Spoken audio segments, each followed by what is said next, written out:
On November 16th, 2024, I went to a funeral service for Lonnie Warwick. Now, this is something I normally don't do on my YouTube, but since it's Lonnie Warwick's funeral and he's a famous football legend from Mount Hope from the Minnesota Vikings, and I think most people know who he is, I figured I'd actually record and film the funeral service. Which I like to put out, this is not normal. After this, I'll be back to my usual train and railroad and walking tour videos. And I got more video ideas coming up too, but I just thought I'd do the video for the people who would want to see the funeral. So here's the video of the funeral service for Lonnie Warwick. That old blues Lonnie sea, when I talk, it seems like wine. You can't clearly see, and the light that shines in darkness now will safely lead me on. If it wasn't for the lighthouse, this ship would sail no more. And I thank God for the lighthouse. I owe my life to Him. Jesus is the lighthouse, and from the rocks of sin He has shown His light around me, that I might clearly see. If it wasn't for the lighthouse, tell me where would this ship be?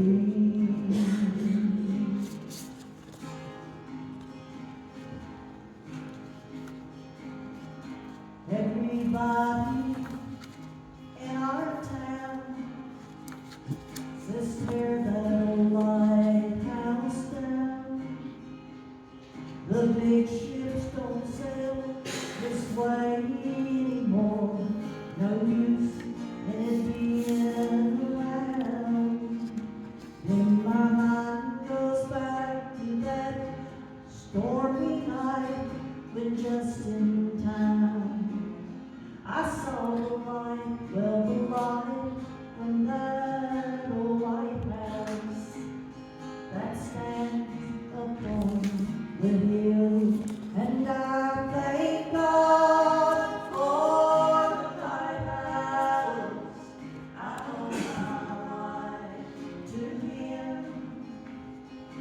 Jesus is the lighthouse, and from the rocks of sin He has shown His light around me, that I might clearly see.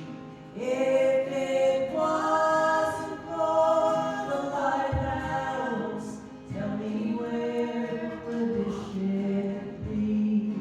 If it wasn't for the lighthouse, tell me where would this ship be?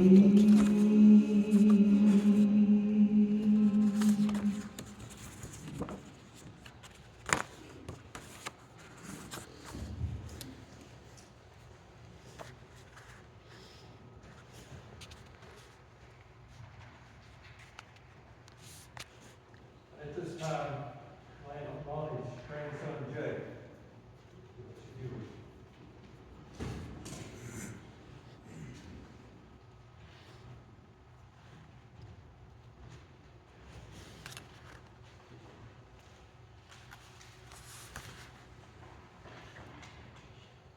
I was already introduced, but for those of you guys that are here that may not know who I am, my name is Jake, and I'm Lonnie's grandson.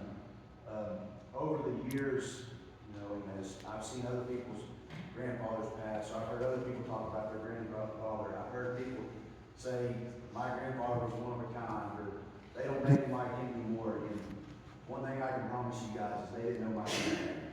Okay? That's one thing I can tell you true about him. There's not many like him. that's just one thing that's true about him. My granddad, or Pawpaw as I called him, he was truly one of a kind. He was a larger than life kind of guy who always knew how to light up the room when he walked in. I could stand here and I could tell stories all day, but just a handful of things I know about my grandfather, and I think that everybody else here knows about him. He was generous, charismatic, he was tough as nails, he was fun, he loved life, and he had a huge heart. He never knew a stranger. Everywhere we went, he made sure to strike up a conversation with somebody. Whether it was the cashier, a bystander on the street, a waitress at the restaurant, it didn't matter who. During that conversation, you could guarantee a couple of things were going to happen. Number one, he was probably going to start the conversation by showing you his Minnesota Vikings championship ring. That was his go-to. The second thing is he was going to brag on his grandkids, me, my brother, and Amanda. He was always proud of us, and I know he loved us. Another thing he was going to do, he was going to make you laugh, he was going to make you smile. He was always the guy who knew how to make people feel important, and always knew how to light up the room when he walked in.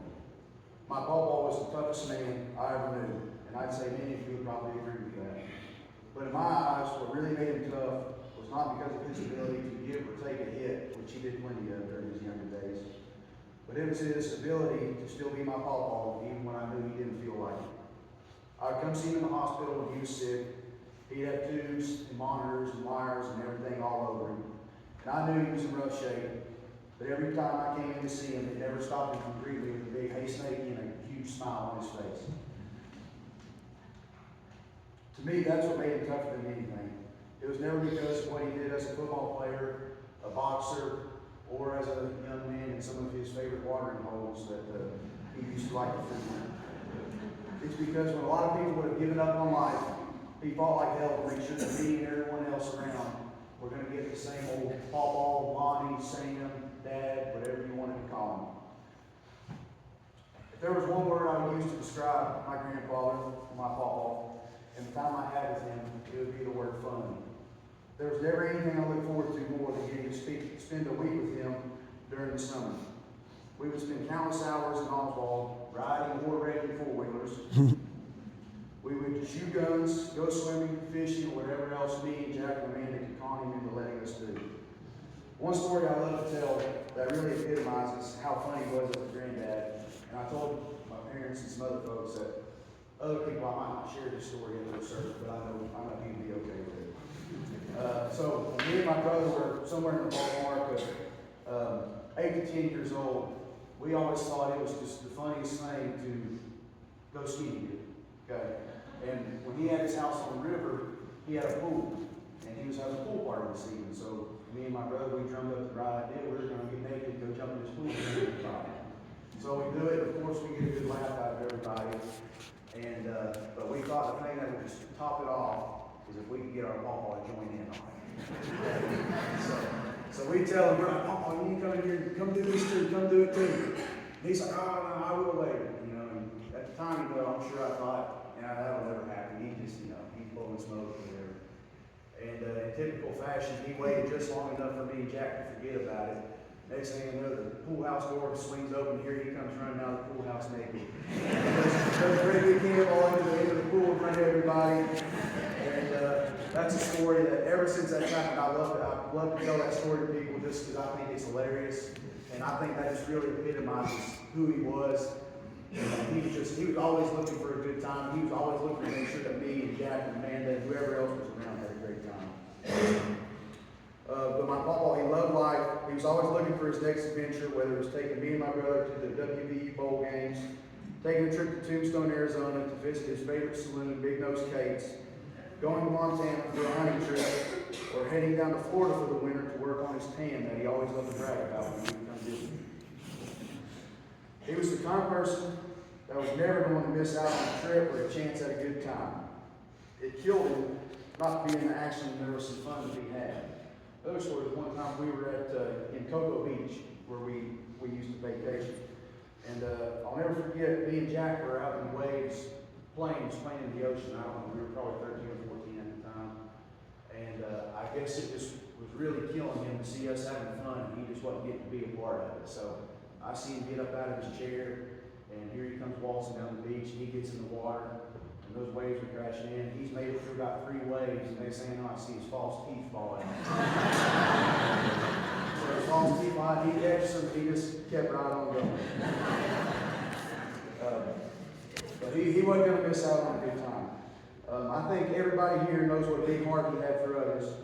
He was the kind of guy that gave you the shirt off his back, and maybe that would explain why I've seen so many shirtless pictures of him over the years. Maybe, but in all seriousness, I've always wanted to help people, whether they deserved it or not, whether it was just giving somebody a place to stay or giving somebody just a couple dollars to get through to their next paycheck. My papa always took care of his friends and family. As challenging as it's been to lose my grandfather and idol, it makes me happy to know that he lived as full of a life as anyone could ever live. We shared a lot of great times that I wouldn't trade for the world. Nothing makes me happier than knowing he's up in heaven, strapping on his pads and helmet again, lacing up his boxing gloves, hauling in a big peacock bass, or flushing up a covey of birds. It means the world to me that I was able to stand up here and be able to honor my father. Thank you guys for coming.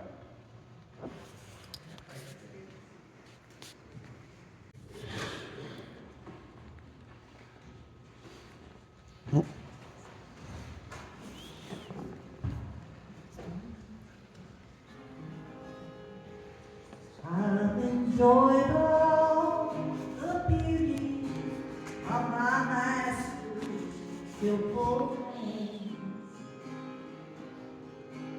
I have marveled at his wisdom, I can't comprehend. And I think of all the splendor he's allowed these eyes to see.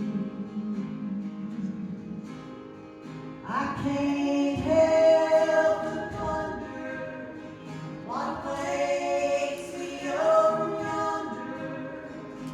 What will it be beyond the river for me? I've heard so much of heaven on streets of purest gold, but I cannot imagine the half that's ever been told. When my tent here has been folded and death's a friend to set me free, I can't help but wonder what waits me over yonder. What will it be beyond the river for me? I drink from life's fountain, both the bitter and the sweet.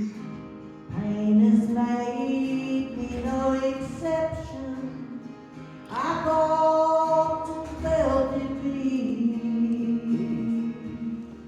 but soon my tears will turn to laughter, and my eyes will clearly see the beauty and the wonder that waits me over yonder. What will it be beyond the river for me? I've heard so much of heaven on streets of purest gold, but I cannot imagine the half that's ever been told.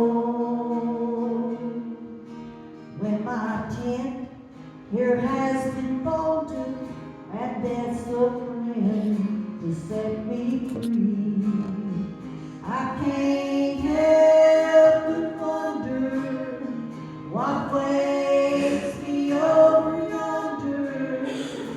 What will it be beyond the river for me? The beauty and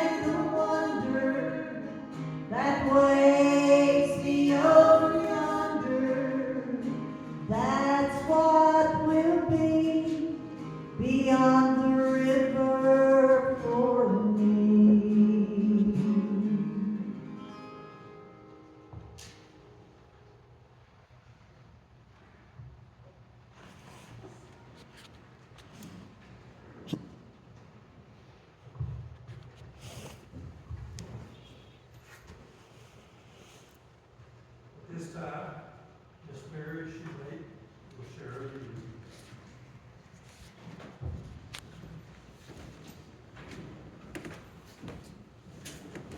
Hi, I'm Carrie, and Sam and I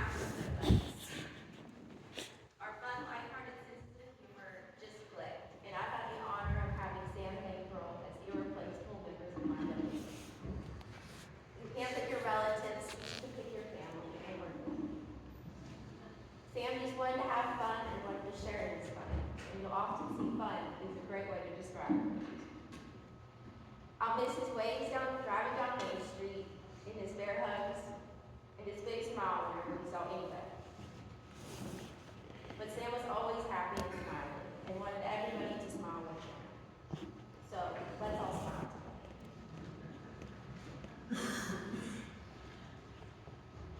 Thank you, Carrie.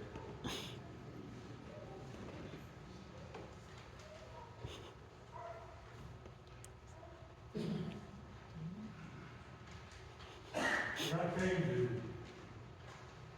Mount Hope Baptist Temple as a pastor a couple of years ago, I'd always heard of Lonnie Warwick. I can remember watching Minnesota Vikings back in the day playing, hearing the West Virginia boy's name called out, how proud I was, and what a difference he has made in a little town of Mount Hope. I Googled something this morning just for my own interest.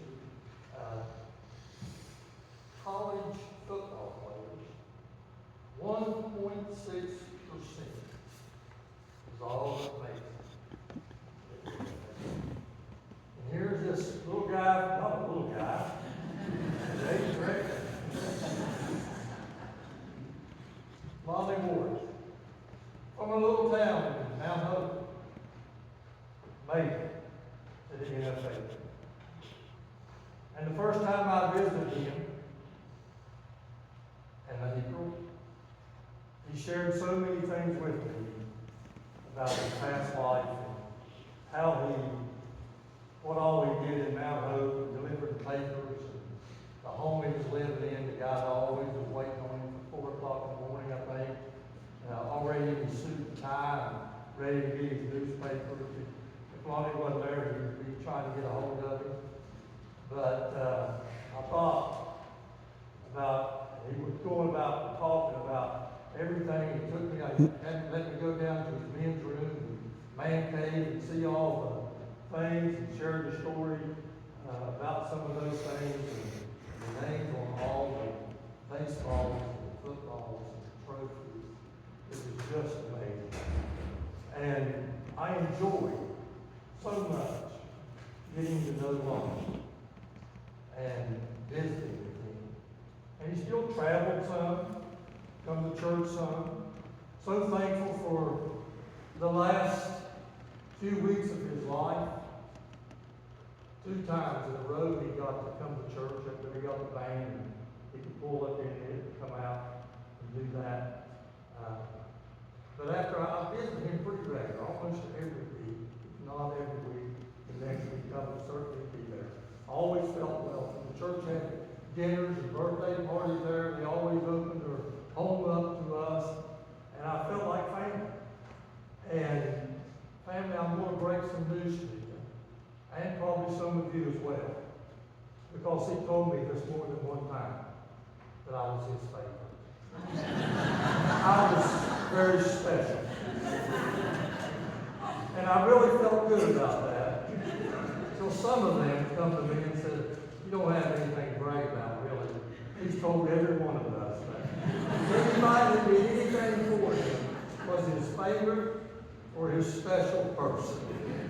But I still felt very special in knowing Lonnie Warwick. I was amazed at the times that I went to that home. And people would come by in need. They never ever left without that need being fulfilled. He loved you. He loved every one of you that's here. He was a big guy, but he had a great big heart. I don't think I've ever met, and I mean this, anyone more compassionate and caring about other people. Because as soon as I would get to that home, whether it be on the porch or inside, and get ready to leave, do you need anything? Can I help you with anything? My answer would always be no longer the family. He helped his church. He loved his church family so much. A lot of times not able to be here. But he loved us. And you know when Lonnie loved you, it wasn't just talk. He put his words into action. And April, I have to include her right along with him. One of the most wonderful couples I've ever come to know. I knew April from working in the OR with her. I didn't realize that she was a member of this church when I came here. So I just want to share some brief words with you. And I couldn't get past the scripture that I'm going to read because it says so much about Lonnie. Because in the last few weeks, and even April said he said the same thing to her. Because I've always, in the last few weeks, I would talk to him. And most times it would just be he and I. And being a pastor, what's really important to me was to make sure that Lonnie was ready to go before we take him home. In the last two visits that I made, I talked to him. And loved the response. He was, Pastor, everything's okay. I'm ready. I'm ready. And I can honestly say, Lonnie was getting tired. He was ready to go and meet his Lord. The good news is that I can tell you, we're memorializing the life of Lonnie Warwick. But I want you to know, Lonnie Warwick is not dead. That body died, but Lonnie is very much more alive than the day he jumped in that hole. More alive than them. No more pain. No more suffering. To be absent from the body is to be present with the Lord. Paul was writing to Timothy in knowing that just in a little while, Paul knew he was going to die. That Nero was going to put him to death. History says that he died by way of guillotine. And when he come up out of that dungeon that morning, history says, not in here, but history says, that he was chained between two Roman soldiers. And when he come out into the brightness of the sun, trying to shade his eyes from being in a dark dungeon all the months he was there. The soldiers, history says, the soldiers released those chains from his wrists and his ankles. And the guillotine lay in front of him. And history says that when they released the set of chains, that Paul took off running. And the soldiers took off running after him, thinking he was trying to escape death by way of the guillotine. But what Paul did, because he was ready to go, he ran to that guillotine and placed his head through the slot where it goes, and the hands up here. Because he knew when that head was severed, he would be in the very presence of the Lord. No more dungeon, no more beatings, no more storms of life. In heaven with the Lord. And I thank God, I know that Lonnie's there today. So Paul wrote to Timothy in chapter 4, beginning in the 6th verse. For I am now ready to be offered, and the time of my departure is at hand. He knew he was getting ready to die. Now think alone. I have fought a good fight. And boy, he did. He fought it. Even when he didn't feel good, he fought it. He'd get up and go. If it was just to sit on the porch. I have finished my course or race. He is in victory lane today. Wow. I can only imagine the night, the evening, that he went home to be with the Lord. As the tears were in that home and in the hospital, in heaven, there was a great celebration, a great receiving line. Don't you know Lonnie would love that receiving line? Can you just imagine what he may have said and the look on his face when he entered heaven with people on both sides lined up, all the angelic hosts singing songs? Just think about that. That's what he saw. He saw his family members, all those that had gone before him, probably even some football players that had gone on before him. Henceforth, Paul said, there is laid up for me a crown of righteousness, which the Lord, righteous judge, shall give me at that day, not to me only, but unto all them that love his appearing. You know what I thought about 5 o'clock this morning when I read that verse that says, receiving a crown of righteousness? I remember the night in the hospital. That wasn't a good night. And I remember Rachel saying, we forgot his Super Bowl ring. And I offered where he is. And I thought this morning, as I went by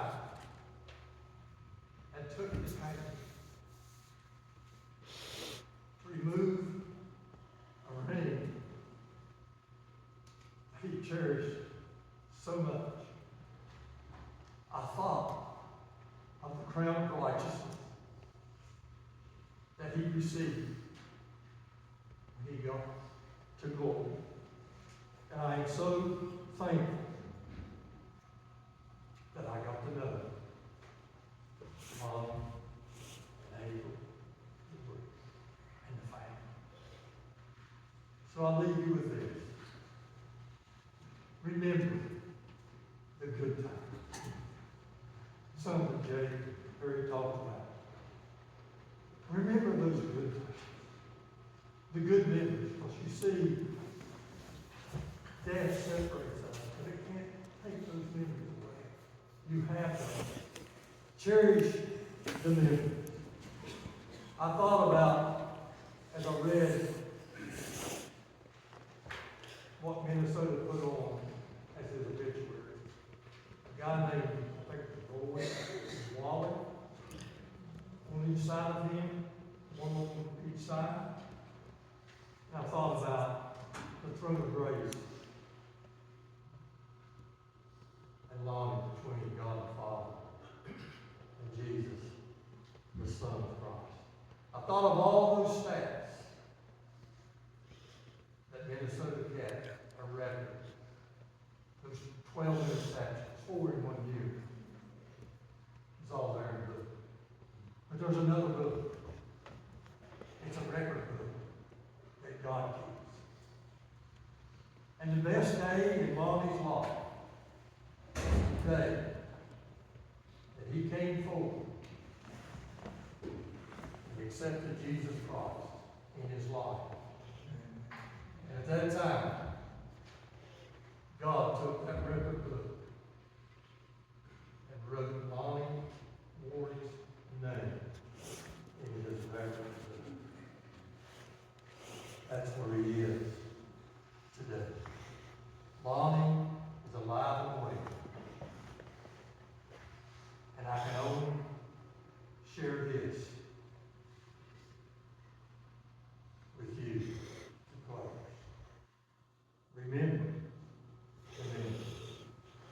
Remember the life and the love and passion that he had for everyone. But just know there is coming a day, a great reunion day, when we'll all gather on the shores of heaven, in a place where there'll be no more sickness, no more dying, no more crying, no more saying goodbye anymore. What a day, what a day that's going to be. You see, Paul said he kept the faith, and so did Lonnie. Lonnie's faith has ended when he looked Jesus straight in the eyes when he came into his presence to rest from his labor, and one day to reunite with each and every one of us. So just as I had the benediction, and I'm going to bless the food while we're up here, food downstairs, there's a dinner, but also I'm getting ready to invite a gentleman up here to read a poem. And when he's finished with that poem, Jerry is going to be playing something, and that's going to be her dismissal. When she starts playing, you can get up. I would recommend you, some of have a hard time, the stairs go down, just be careful. But you can also go down these stairs in front and make a left and come around to the door of the fellowship hall.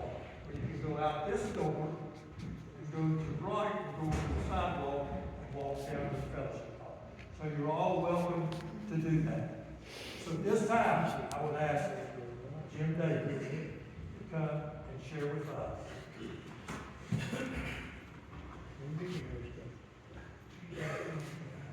I did a lot of talking, but I didn't pray. All right, let's pray. Our Heavenly Father God, as we approach the front of grace, God, we thank you for all the kind words spoken by family, God, the songs that have been sung. God, we thank you for this service, and we thank you for the life of Lonnie Warwick. So God, continue to be the family in the coming days, weeks, months, years. Be that God of comfort as you are. And we ask your blessing upon the food that's been prepared downstairs to the nourishment of our body and our bodies to your service. In Jesus' name, we pray. Amen.